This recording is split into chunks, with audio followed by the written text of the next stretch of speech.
Pertanyaan Saudara David, saya ingin menghimbau sebagai orang tua kepada anak-anak saya, yuk saling mengingatkan, mari kita sholat. Sholat adalah senjata yang Allah serah terimakan kepada Nabi Muhammad secara langsung. Berbeda dengan perintah-perintah yang lain. Nabi Muhammad diangkat ke langit untuk menerima perintah sholat. Maka sholat inilah yang harus menjadi simbol utama keislaman kita. Mari kita sholat, pada saat sholat membuktikan bahwa kita dekat kepada pencipta. Saya kira begitu sahabat-sahabat sekalian. Kebetulan saya masih ada di kota Dumai. Yang mudah-mudahan apa yang saya sampaikan hari ini bisa menjadi edukasi buat kita semua, utamanya kepada penikmat materi apologet. Ya, jangan bosan-bosannya mendengarkan materi-materi apologet ini karena ini sangat penting. Oke, saya kira begitu untuk sementara. Silakan dilanjut, diambil alih lagi kalau masih ada nanti penyembah makhluk kuburan, diserahkan kepada teman-teman yang punya potensi untuk menjelaskan itu. Demikian, silakan. Ya, ini ada Bang Sibolon. Kores, monitor Kores. Ya, demikian ikhwan yang disampaikan oleh Gurunda. David, udah oleng belum? Yo. Udah mau masuk Islam belum? Tapi saya keren sih ngeliat ibadah orang Islam di masjid itu, maupun pangkatnya apa, tapi kalau dia datangnya ketinggalan ya di belakang gitu, tidak peduli pangkat dia apa, derajat dia apa. Itu sih yang saya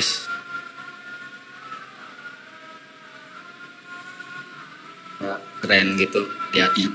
Dia orang biasa, kalau dia punya ilmu malah di depan jadi imam. Yang saya lihat sih gitu, pangkat apapun kalau sholatnya ketinggalan ya posisi di belakang. Gitulah, keren gitu dilihatnya. Ya. Nanti kita lanjut, Fit. Nah, sekarang ikhwan, kalau kalian ingin dakwahnya muslim ini 24 jam stay selalu, mohon dibantu pengadaan perangkatnya Kian Santang, ikhwan. Alhamdulillah sudah terkumpul 3.500.000 ya, Kang ya? Ya. Ya, 3.500.000, ikhwan, sisa 2.500.000 lagi gitu. Kita incar Poco F7 supaya Kian Santang bisa buka room sehingga Gurunda bisa selalu dakwah di jam berapa saja, karena akan jadi 24 jam. Kita incar Poco F7 untuk menara siar yang nanti dihandle oleh Santang gitu, ikhwan. Gimana caranya kalian berinfak sodako fisabilillah ini? Kalian chat nomor WhatsApp-nya Kian Santang, nanti di-share di bawah. Untuk yang sudah berkontribusi, jazakumullah khairan katsiran bil jannah. Mending beli Poco F7 daripada kalian patungan rumah apologet. Enggak jadi-jadi, udah jalan setahun. Yuk silakan ikhwan, di-share Kang. Gurunda, ada yang mau ditambahin untuk Kian Santang atau tadi komentarnya David, silakan. Aku adzan duhur. Iya, teman-teman sekalian, betul yang disampaikan oleh Dinda Kores. Mari bantu teman-teman kita, ya, bantu teman-teman yang membutuhkan kemudian uluran tangan terkait dengan alat yang dibutuhkan untuk siar materi-materi apologet. Daripada Anda ngirim ke orang-orang gak jelas yang ngaku-ngaku Bang Suma, ngaku-ngaku sahabat Bang Suma, kirimkan nomor rekening yang bukan nama Bang Sadli, bukan nama Bang Suma. Banyak yang kena tipu itu. Mending dukung yang nyata gitu. Dukung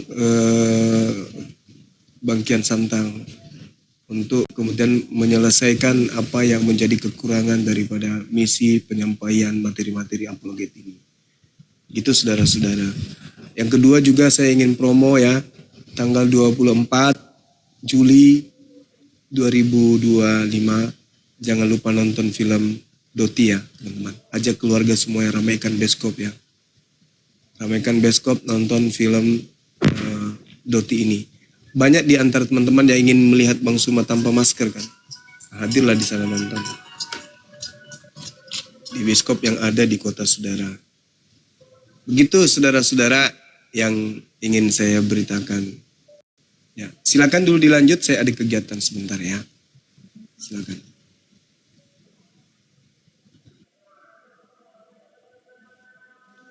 Ya, kita lanjut diskusi lagi. Bang Handi ada yang mau ditambahkan? Silakan Bang Handi. Ada. Saya menanggapi beberapa tadi ya. Pertama, Bang Juma dulu dan sekarang kan jelas itu ya. Oten tadi itu nggak ngerti. Dikira itu hanya orang yang masuk pesantren saja, hanya orang yang ustadz bisa diskusi. Kan tadi udah jelas di Al-Quran perintahnya, udah ila sabili rabbika bil hikmah.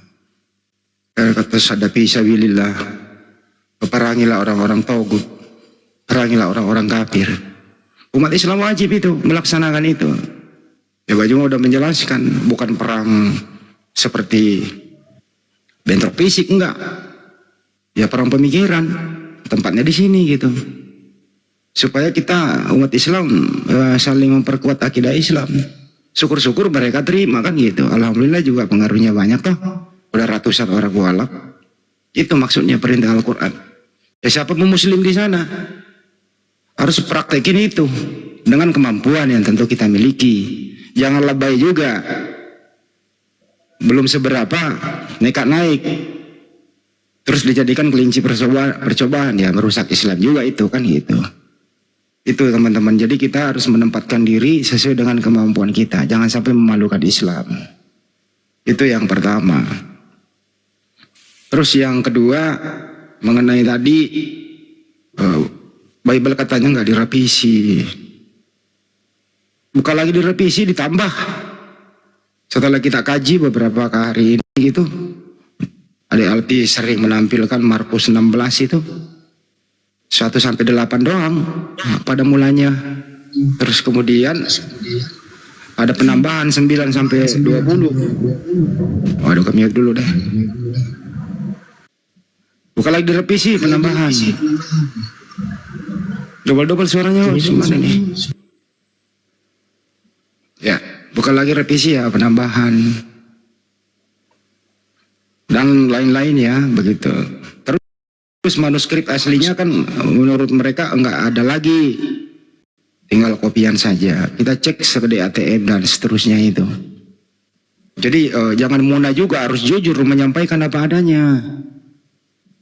Yang ketiga adalah bahwa saudara-saudara Kristen itu yang dia pegang adalah terjemahan pada umumnya. Jarang jemaat itu pegang yang ada original teksnya, dan jarang jemaat diajarkan dari sekolah minggu sampai sekarang belajar original teks. Berbeda dengan Islam. Dari kecil kita udah diajari ngaji gitu ya. Mumpung kadang-kadang terjemahnya nggak ngerti. Tapi kan Allah Maha tahu apa yang kita ucapkan kan begitu. Itu perbedaannya. Terus terjemahan itu kalau Anda anggap kitab suci, ya berapa kali sudah direvisi. Mulai dari masuk Belanda sampai 2023 bulan Mei kemarin, revisi TB2 yang terakhir itu. Kenapa direvisi? Artinya ada kekeliruan. Ada penempatan salah kata. Kalau sudah penempatan kata salah kata, berarti iman juga harus diupdate kan begitu. Dari tahun ke tahun iman harus diupdate, kepercayaan harus diupdate. Makanya ada yang login update, ada yang enggak. Makanya pecah, banyak denom. Ada reform. Reform ngerti nggak reform?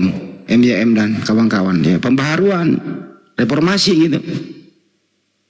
Katolik, Protestan, Unitarian, yang lain-lain kan begitu. Mereka ribut sesamanya. Yang mana yang mau dipegang?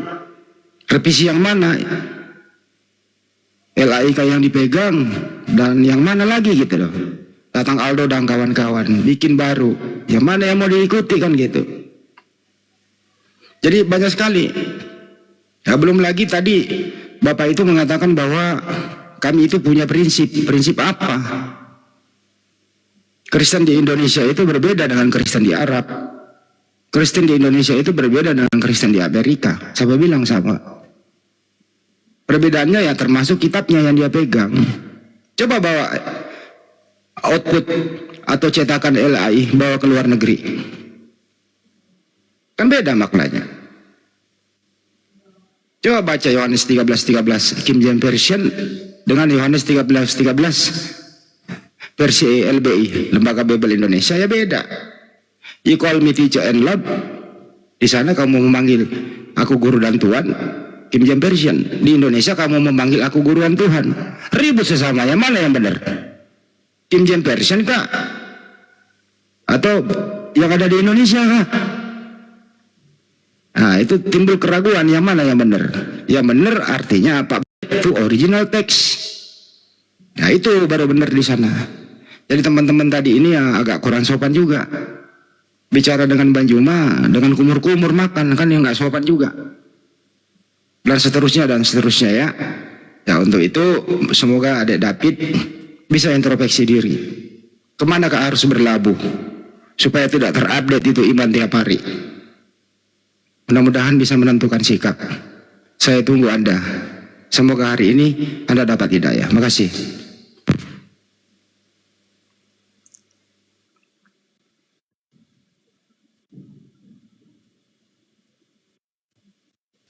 Ya. Oke. Bunda Pirli, syukron jazakallah khairan kasiron Bunda Pirli. T, yaitu Akang, nomor Akang. Ya, ini ada siapa lagi nih? OT-nya masih ada nggak nih? Yang nyimak siapa aja nih yang stay ini?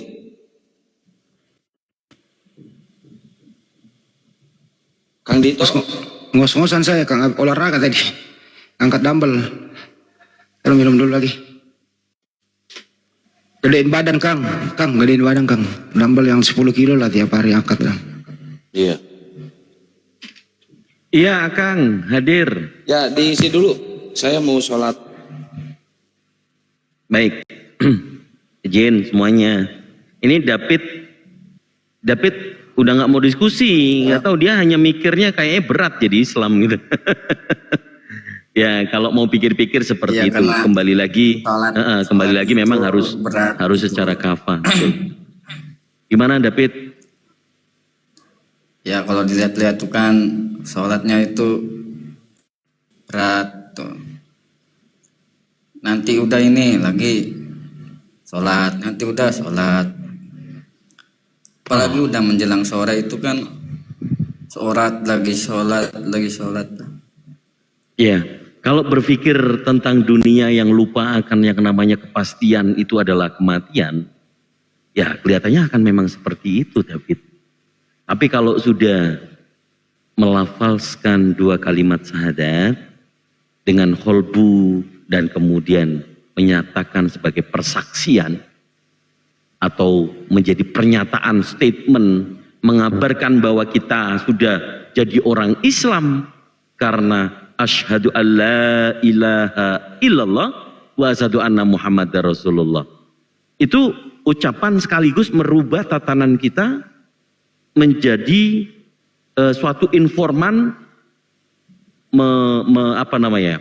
mewartakan kepada seluruh manusia, aku jadi Islam gitu loh.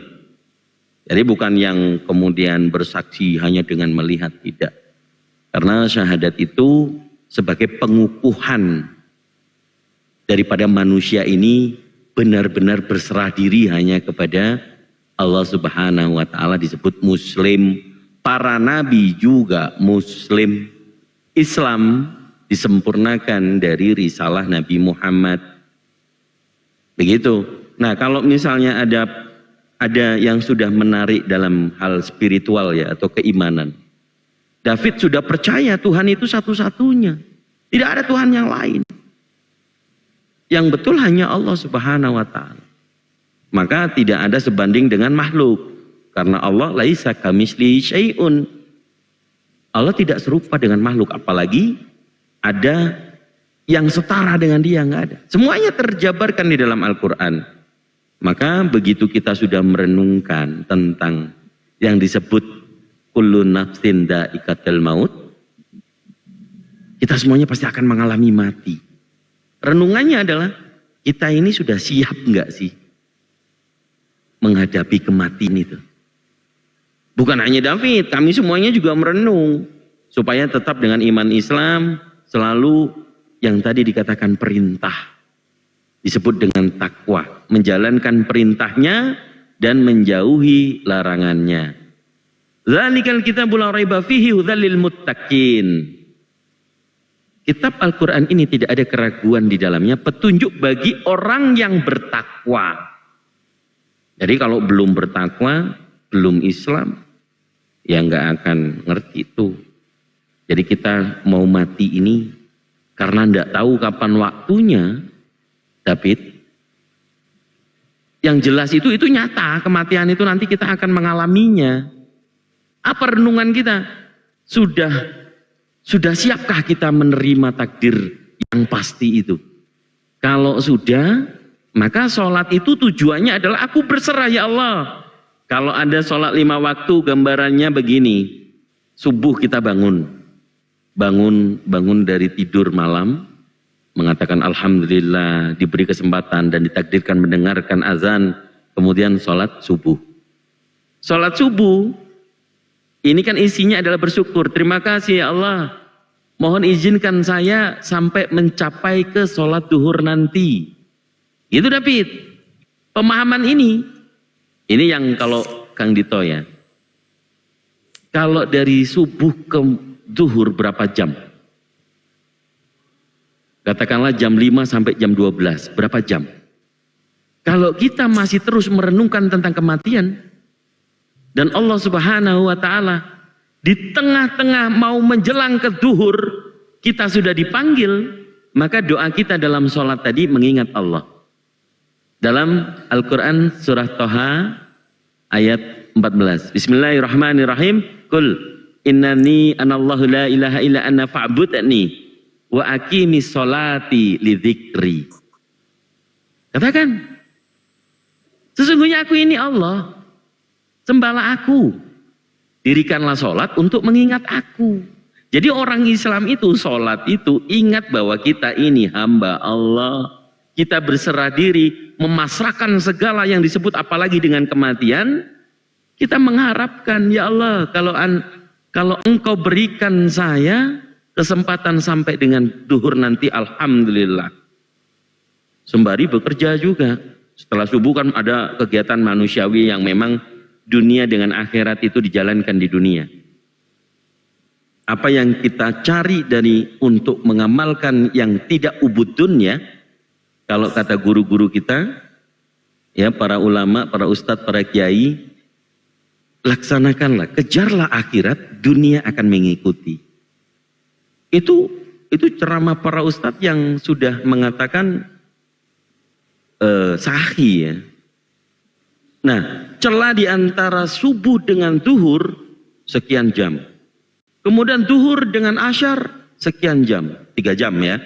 3 jam ini potensi nih. Banyak orang tiba-tiba diganggu oleh setan, tidur ketiduran. Tidak tepat waktu, akhirnya tidak dengar azan asyar.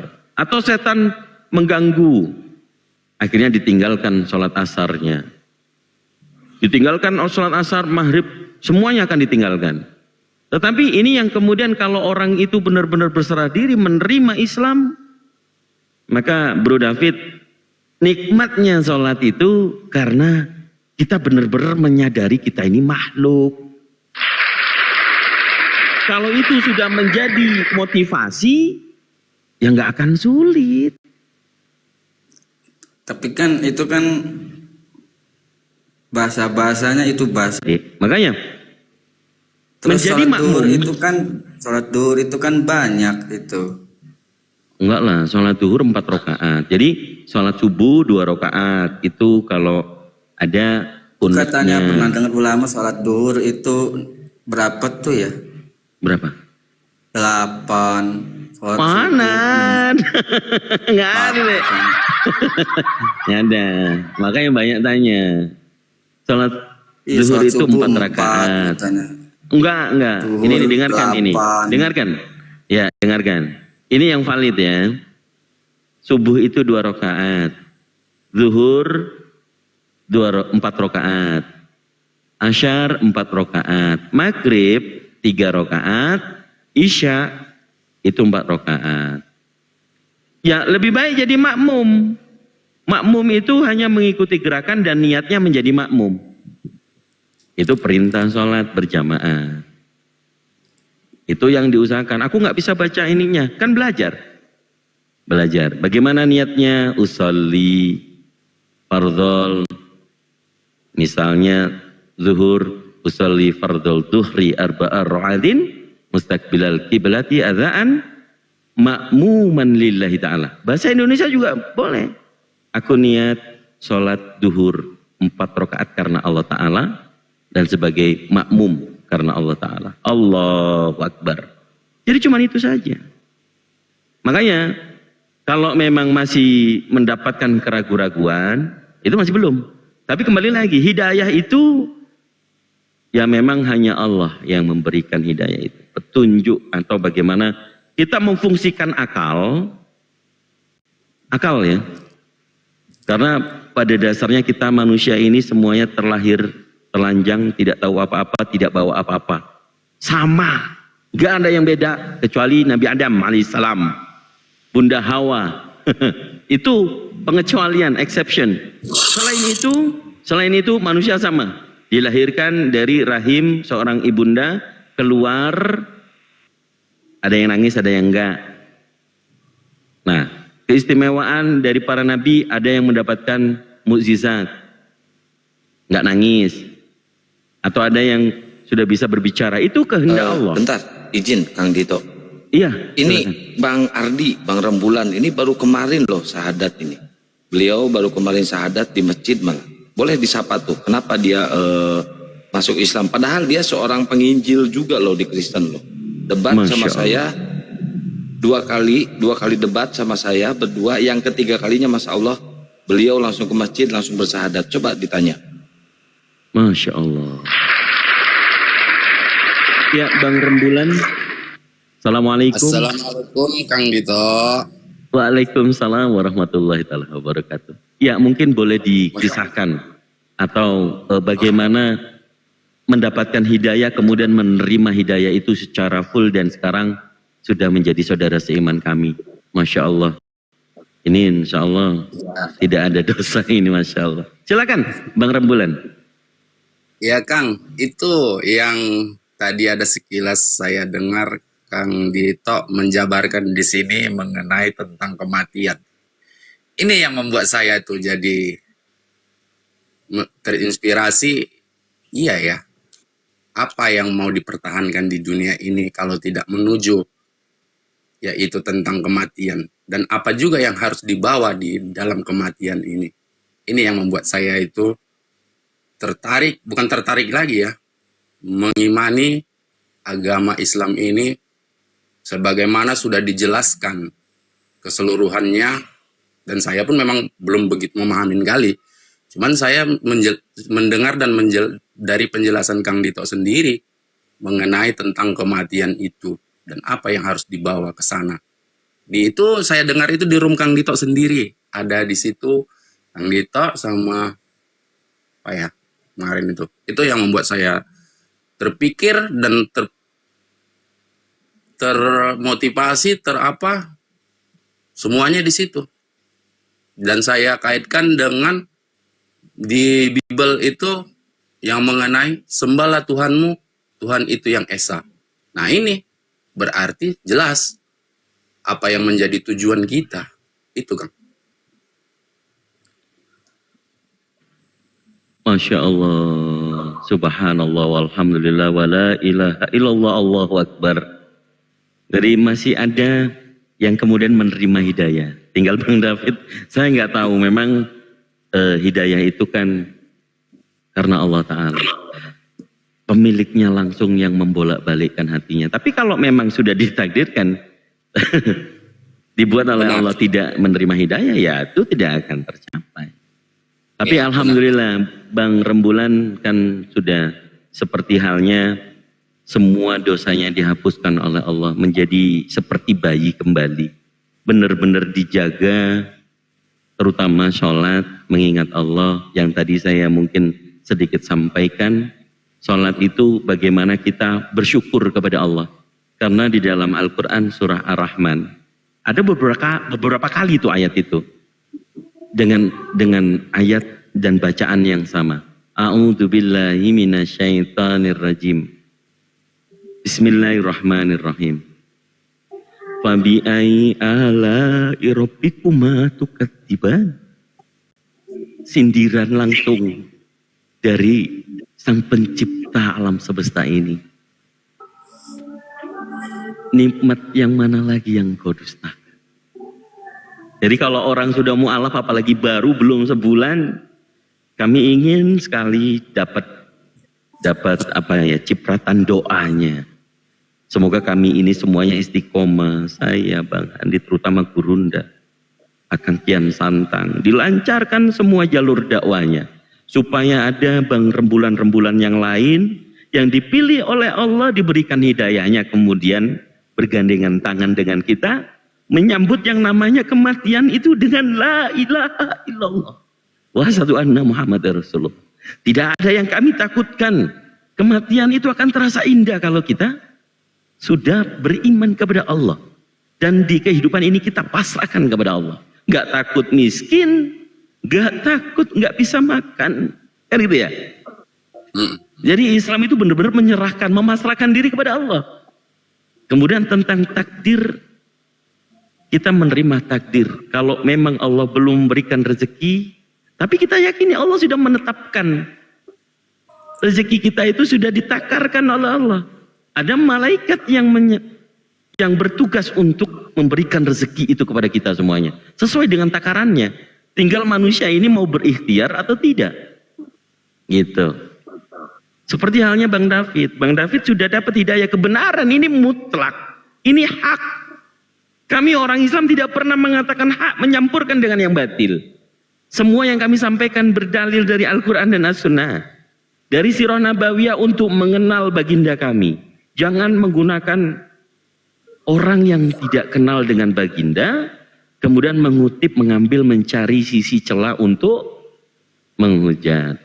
Padahal di zaman itu kalau Anda belajar dari literatur sejarah, pada zaman Umayyah, itu ada seorang tokoh dari kekristenan namanya John Damaskus. Itu sudah duluan menghujat Al-Quran. Sudah mengatakan Islam ini heresi apa itu. Banyak ujatannya. Seperti yang saat ini kalian tampilkan. Saudara-saudara Kristen yang tidak mengetahui kebenaran atau belum dipilih, diberikan hidayah dan dibolak-balikkan.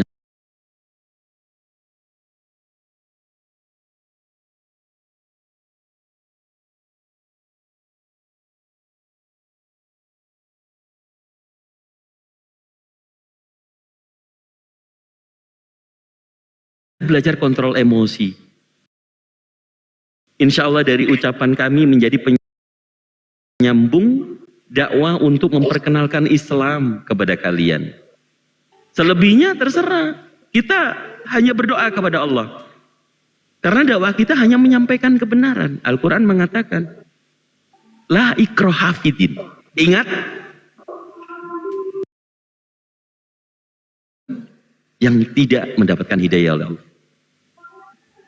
Jadi sebagian ini mungkin buat perenungan kita. Yang pertama memang tentang kematian. Banyak orang di titik mengerti tentang mati itu semuanya akan terputus dunia ini. Maka lebih cepat orang itu yang disebut dengan hidayah mulai berakal. Apa yang sudah aku lakukan sebelum saya siap dengan kematian itu? Kita nggak tahu.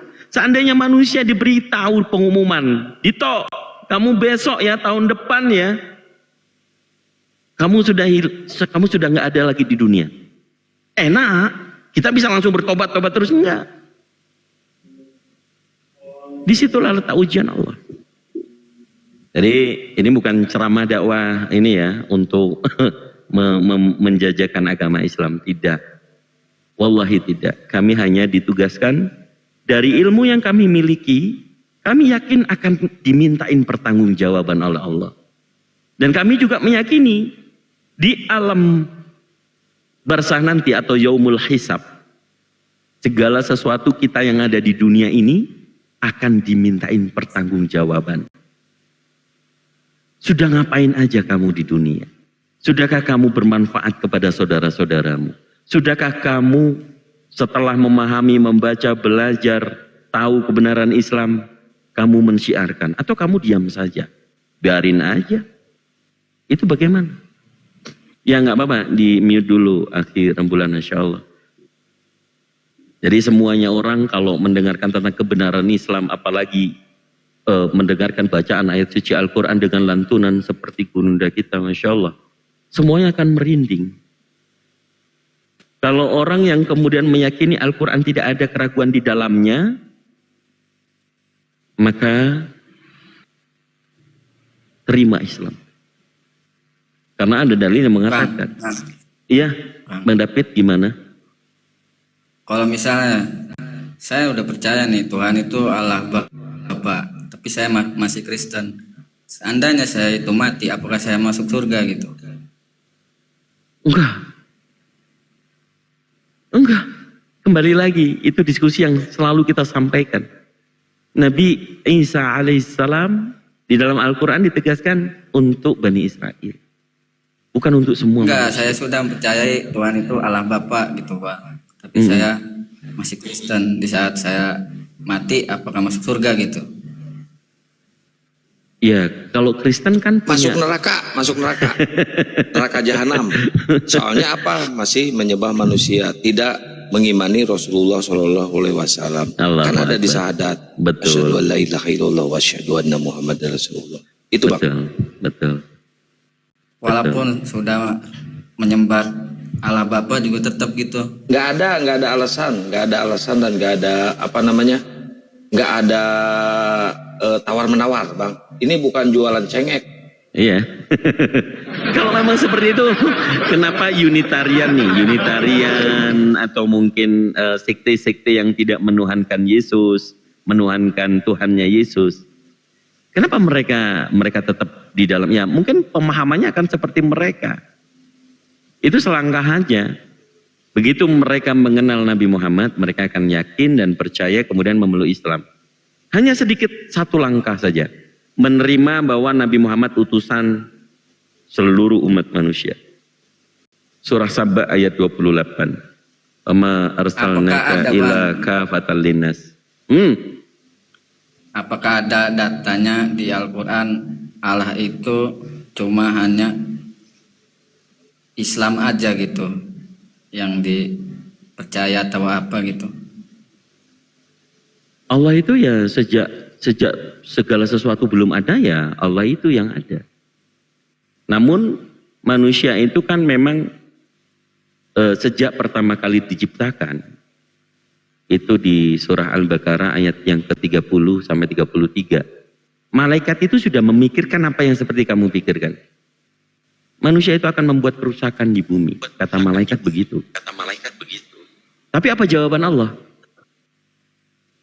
Bukankah aku lebih mengetahui daripada apa yang engkau ketahui?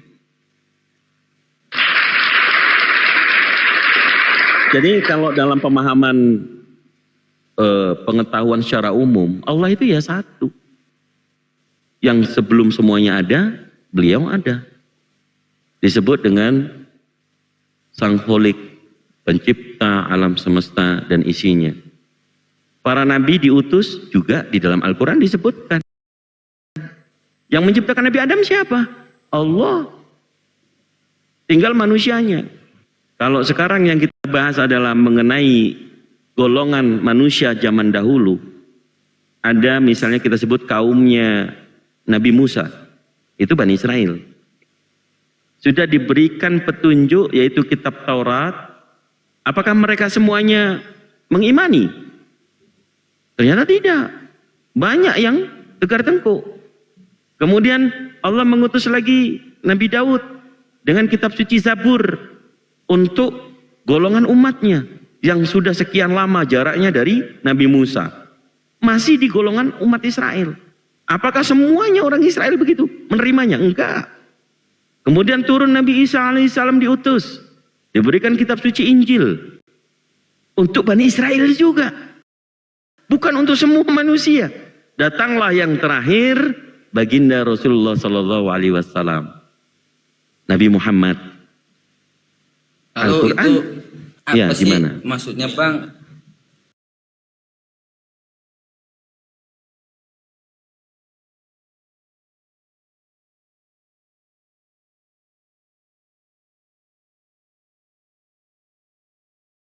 Yang beriman kepada Nabi Musa, mereka mengikuti ajaran Nabi Musa. Mereka yang mendapatkan hidayah dan mengikuti Nabi Musa ajarannya untuk menyembah satu-satunya Allah. Monoteistik atau tauhid la ilaha illallah. Tidak ada Tuhan selain Allah sampai dengan Nabi Isa alaihissalam. Nah, agama atau ajaran, agama itu kan ajaran. Agama yang dibawa oleh para nabi ini yang disebut dengan samawi. Dari langit, dari Tuhan. Karena Allah menurunkan kitab sucinya, guidance-nya gitu loh. Nah, yang terakhir ini Al-Quran, agamanya Islam disebutkan di dalam Al-Quran. Banyak orang yang menerima, banyak pula orang yang tidak menerima. Nah, kamu sekarang posisinya di mana? Mau menerima tapi tidak menerima Nabi Muhammad. Ya, bodoh aja gitu.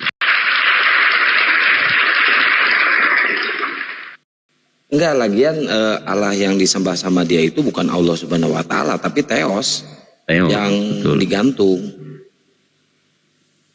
Iya, Beda secara itu. literatur betul. Betul, beda itu, masih beda itu. Jadi Bang David ini salah menyembah Tuhan.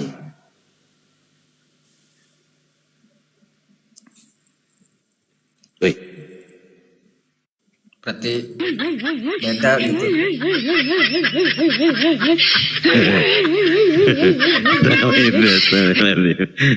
Gini aja, David, Bro David udah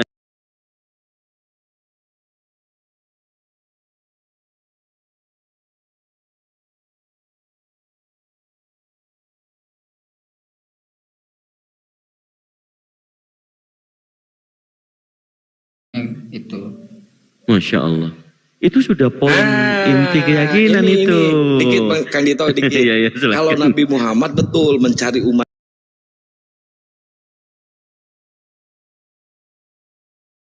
yang dilakukan Yesus, mematahkan salib, membunuh pemakan babi, coba bayangin. Ayo, tidak tidak nggak kayak Nabi Muhammad mencari umatnya. Kalau ini membunuh umatnya, ngeri parah ini. Parah. Ayo, buka pikirannya, dibuka guys, dibuka. Beda loh. Kalian itu dicari bukan untuk diselamatkan, tapi dibunuh. Ada datanya. Saya nggak sembarangan ngomong. Dibunuh loh. Wait. Ngeri juga ya. Ngeri kawan. Waduh, ngeri kali kawan, ngeri. Parah ini, parah. Ya, pemahaman kita sebagai apologet Islam Indonesia juga sering ini yang mengacu kepada teman-teman yang masih menuhankan Yesus. Itu Matius 7 dari nomor 21, 22, 23. Itu yang menyebut aku Tuhan, Tuhan. Oh, jangan dikira aman kalian. Nyahlah daripada aku, kata Yesus kan. Gak kenal. Yang 21-nya itu yang bukan yang memanggil aku Tuhan masuk kerajaan sorga itu. Ya, atas kehendak siapa? Bapak. Bapak itu Tuhannya Yesus atau bapaknya Yesus? Nah, kan? Gitu loh. Iya, Pak Peta. Kalau orang Kristen itu mau benar-benar menggunakan akal sehatnya dan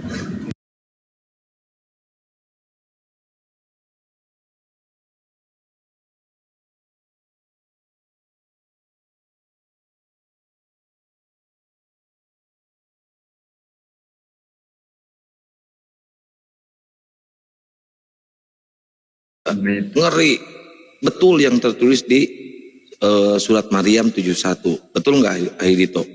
Bahwa 72. orang Islam 7172 bahwa orang Islam akan mendatangi neraka untuk apa? Menyaksikan konser orang-orang Kristen lagi direbus di api neraka. Lo bayangin, si Bom lagi sama si Edis kan, kita nyaksiin gitu kan, liatin.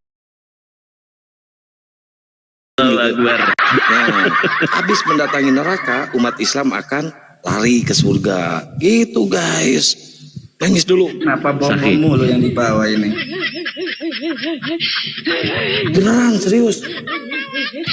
Beneran serius. Serius ini. Nggak lagi bercanda, ini saya lagi serius. Lihat muka saya serius. Serius loh. Iya, serius ngece nanti. Orang-orang Kristen nanti di neraka itu kapok, udah dikasih tahu Enak gitu kita kan. nyaksiin konser. Orang-orang ngaliteng lagi direbus di neraka lagi.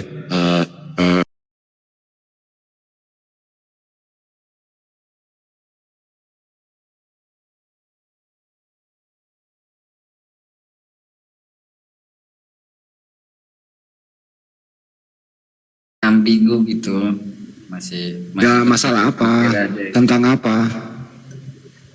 ya kayak sholat itu berat, terus kayak di umroh haji itu kan bercampur gitu. Sholat kan udah diterangin tadi sama Kang Dito. Iya, sama yang umroh haji itu kan wanita Umroh- sama laki-laki bercampur. Umroh itu bukan wajib, ibadah haji juga nggak wajib. Wajibnya bagi orang yang mampu. Itu doang. Kalau nggak mampu lahir batin, ya nggak kena hukum, nggak kena taklif hukum itu. Sholat itu, Pit. Kalau memang Anda lihat berat. Tapi kalau Anda udah kecanduan, justru kalau Anda nggak sholat, Anda merasa ada yang kurang. Jadi sesuatu itu harus dilakukan dulu. Berat apa enggak? Sama aja dengan masih menganggap Yesus Tuhan.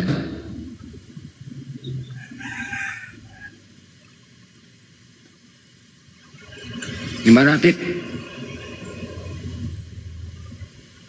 Loh, Pit? kalau yang putus sinyal. Ini loh, kamu masih Takut dia. Sederhana loh pertanyaan. Kamu masih menganggap Yesus Tuhan atau bukan Tuhan?